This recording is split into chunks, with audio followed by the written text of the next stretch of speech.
Okay, my friends, this book is called Bedhead, and it is by Margie Palatini, illustrated by Jack E. Davis. It says it's a funny cartoon creation. Newsweek said that, so it must be true.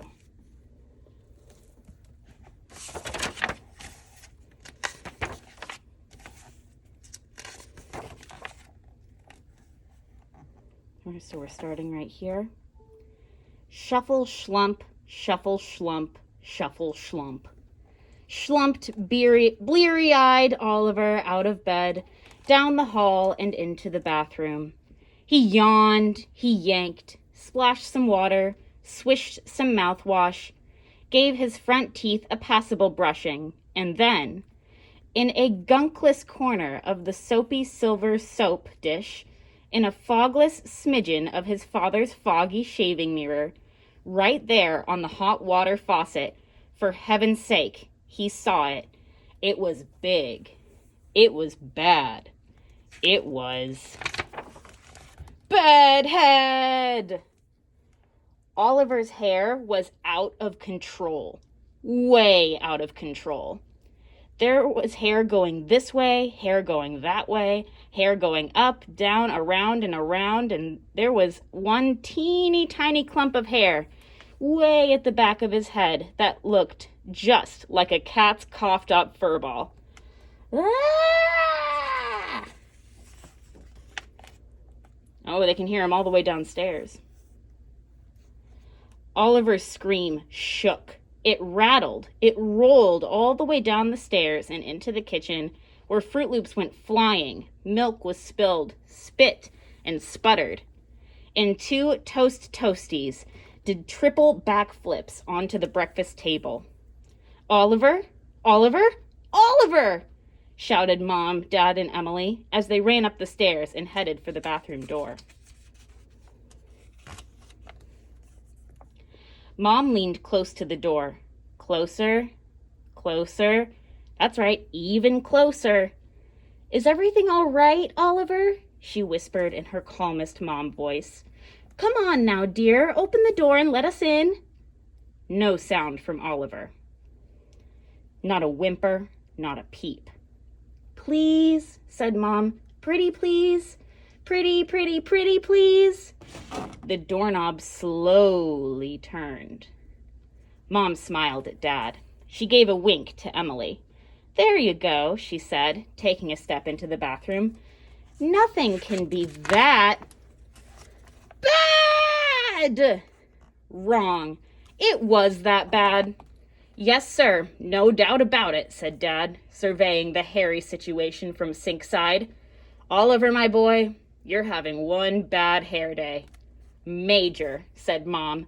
Total, agreed Emily. Maybe if we just push it this way, Mom said, giving it a try. Boing! Been there, done that, moaned Oliver. Perhaps if we just pull it that way, said Dad. Boing! Been there, done that, groaned Oliver. I could curl it, offered Emily, ready to roll. Oliver stared a steely stare at his sister. I don't think so. Oh, then we'll just wet it, said Mom. Yes, let's just wet it, they all agreed. So they watered Oliver. They splished him and splashed him, gave him a good soak and dunk. Ah, they said, sighing a confident, job well done sigh. Oliver's bedhead was now one dripping wet head.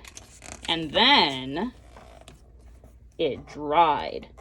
Ba-ba-ba-boing, ba-boing, bink-bink, ba-ba-ba-boing. Hair started going this way. Hair started going that way. Then up, down, around, and around. And now there was a bigger clump of hair way at the back of his head that looked just like a cat's coughed up furball. Ah! I say we spray, shouted Dad, taking aim with a squirt. Yes, spray, spray, cried out Mom and Emily. So spray already, sputtered Oliver. So they spritzed him and sprayed him, and they gooped, glopped, and moosed him. They even hairpinned him flat in 5 places for good measure. Ah, they said, sighing a confident job well done sigh. Oliver's bedhead was now one slick gel head. And then pins went flying. Ba-ba-ba-boing, ba-boing, bing, bing, ba-ba-boing. Hair started going this way, hair started going that way, then up, down, around, and around, and there was now an even bigger clump of hair way at the back of his head that looked just like a cat's coughed up fur ball. Oliver wondered, maybe if I just kind of, brushed it a bit? No, no, the three shouted, seeing the boy with bristles poised. Whatever you do, no, brush. Too late. Oh, yes. The brush got stuck. Not stuck in the hair going this way or that. Not stuck in the hair going up and down. Not even stuck in the hair going around and around. But stuck, yes, very, very, very stuck in the clump way at the back of his head that looked just like a cat's coughed up fur ball. Mom gave it a yank. Eow! Dad gave it a pull. Ouch! And Emily gave it one good long tug. Yike! Well, said Mom without a bit of doubt, that brush is stuck all right. Definitely stuck, decided Dad. A done deal, declared Emily. Then, just when they were all about to give up hope, Oliver saw the answer right there on the wall.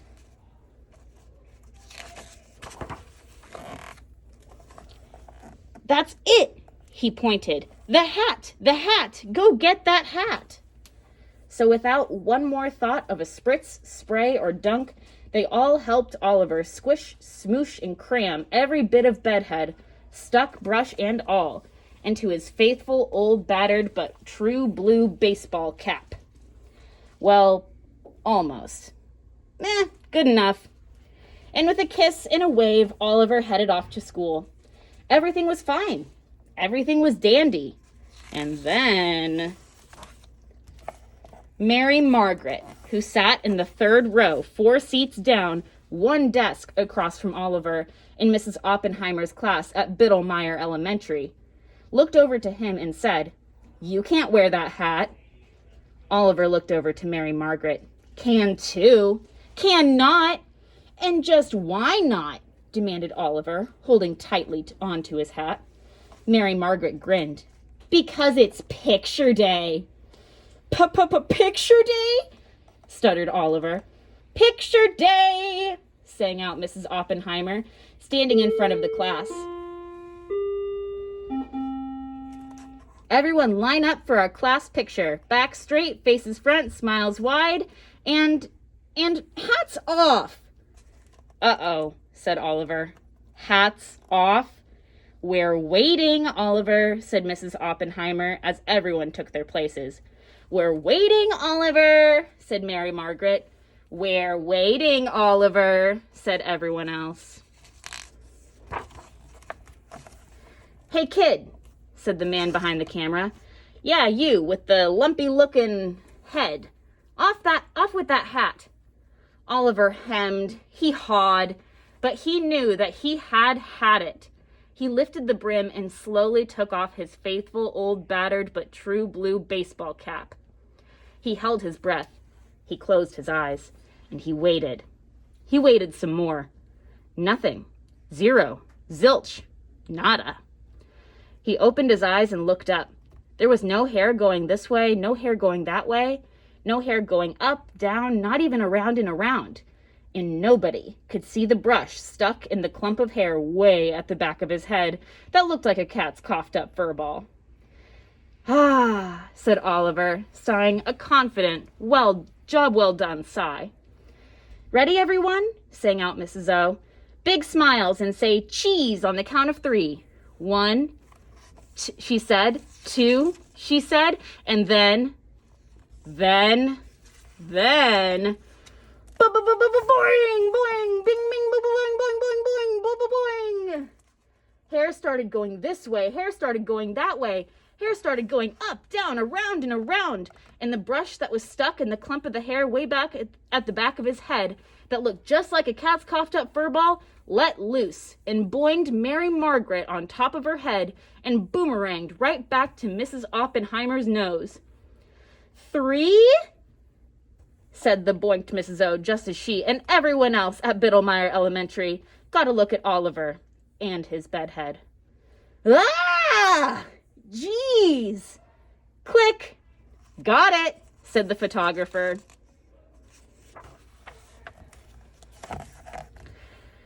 So here's Mrs. Oppenheimer's class. Got all the kids. You can see there's Mrs. Oppenheimer. There's our friend. Everyone reacting. Poor Oliver. The end.